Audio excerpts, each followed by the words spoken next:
শালম, সিয়াম, এলো তোমাদের বেতন বোনাস। আর দাঁড়াও,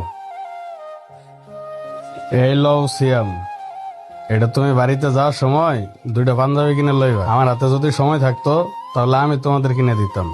আর শালম, এটা তোমার, ধরো। মহাজন, ঈদের লেগে আপনি আমার পাঞ্জাবি কেনার টাকাও দিলেন।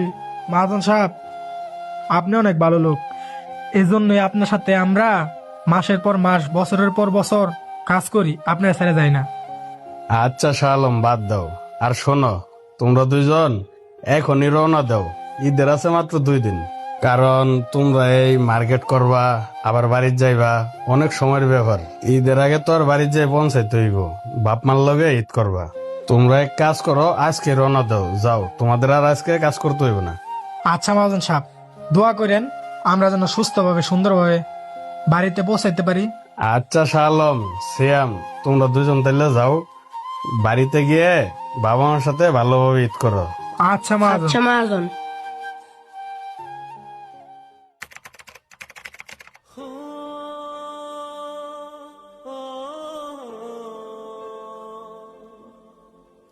মহাজন, আরে সিয়াম, তোমার না বাড়ির যাওয়ার কথা?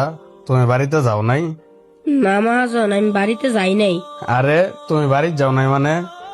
তোমাদের তো টাকা পয়সা সব আমি ক্লিয়ার করে দিলাম, আবার ঈদের বোনাসও দিয়ে দিলাম। তাহলে বাড়িতে গেলে না কেন? বাড়িতে যাইবা, 2 দিন পরে ঈদ, ফ্যামিলির সাথে আনন্দ উল্লাসে ঈদ করবা। তা থুয়ে বাড়িতে গেলা না কেন বলো তো একটু। মহাজন, আমার তো তো নেই, কেউই নাই, আমি কার কাছেই বাজাবো? আর তাছাড়া আমাকে একটা বাড়ির ভিড়া ছিল মহাজন, সেই বাড়ির ভিড়াটাও বন্যায় ভাঙ্গা গেছে। এখন আমার আত্মীয় স্বজন যারা আছে, আমার বাপ মা মারা যাওয়ার পরে তারা কেউ আমার দেখে না মহাজন। আমার যাওয়ার মতো দুনিয়ায় কোনো জায়গাই নাই। আরে সিয়াম, কি বলতেছো তুমি? তোমার দুনিয়াতে কেউ নাই মানে? মহাজন, আমার যখন 2 বছর বয়স, তখন একটা লঞ্চ ডুবিতে আমার ফ্যামিলি মারা গেছে। পরে মহাজনের পরে থেকে আমি আমার মামার বাসায় থাকতাম। মামার বাড়ি কিছুদিন ভালোই ছিলাম, হঠাৎ করে মামি আমার উপর অত্যাচার শুরু করলো। বিশ্বাস করেন মহাজন, মামি আমার উপর দিনে দিনে অত্যাচার বাড়াইতেই লাগলো। আমার মামির অত্যাচারে আমি আমার মামার বাড়ি বেশি দিন থাকতে পারি নাই। যখন আমি একটু বড় হইছি, তখনই ভাবছি আমি ঢাকা শহর চলে যাবো গা। মহাজন, যখন আমি ঢাকায় আসলাম, তখন কই যামু, কি করমু, কিছুই বুঝতে পারছিলাম না। তখন হঠাৎ আপনার সাথে দেখা হয়ে গেল। আপনার সাথে দেখা হওয়ার পর আপনি আমাকে কাজের ব্যবস্থা করে দিলেন, খাবার ব্যবস্থা করে দিলেন, থাকারও ব্যবস্থা করে দিলেন। তার জন্য আমি মনে করি আপনি আমার সব। মহাজন, আপনার ছাড়া আমার দুনিয়াতে আর কেউ নাই। সিয়াম, তোমাকে তুমি তো হতাশ মনে করতেছো কেন? তোমাকে একটা কথা বললি শোনো। আল্লাহ যখন দুনিয়াতে মানুষ পড়াইছে, তার পিছনে দায়িত্ববান কাউকে না কাউকে দিয়েই পাঠাইছে। এগুলো নিয়ে তুমি কোনো চিন্তা করো না। আল্লাহ যা করে ভালোর জন্যই করে। শোনো সিয়াম, মানুষের সাথে যেটা ঘটে এটার নামই ভাগ্য।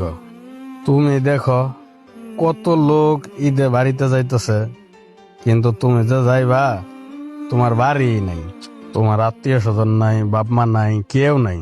আসলে এগুলা নিয়ে তুমি কোনো মন খারাপ করো না। তোমার সাথে যেটা ঘটছে, মনে করছো উপরওয়ালা তোমার পরীক্ষা নিচ্ছে। আর শোনো, কে বলছে তোমার কেউ নাই? আমি আছি না। আজকের থেকে আমি তোমার বাবা, আমি তোমার মা, আমি তোমার সব।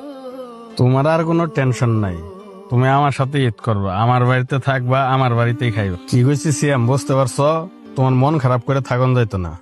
আমার যে একটা ছেলে আছে, তুমি আরেকটা ছেলে, তুমি তার সাথে সবসময় খেলাধুলা করবা, টুকিটাকি কাজ কাম করবা, আর স্কুলে লেখাপড়া করবা।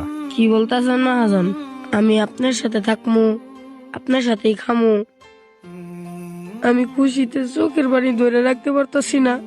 আরে সিয়াম, কি করতেছ? তুমি কান্দাছো কেন?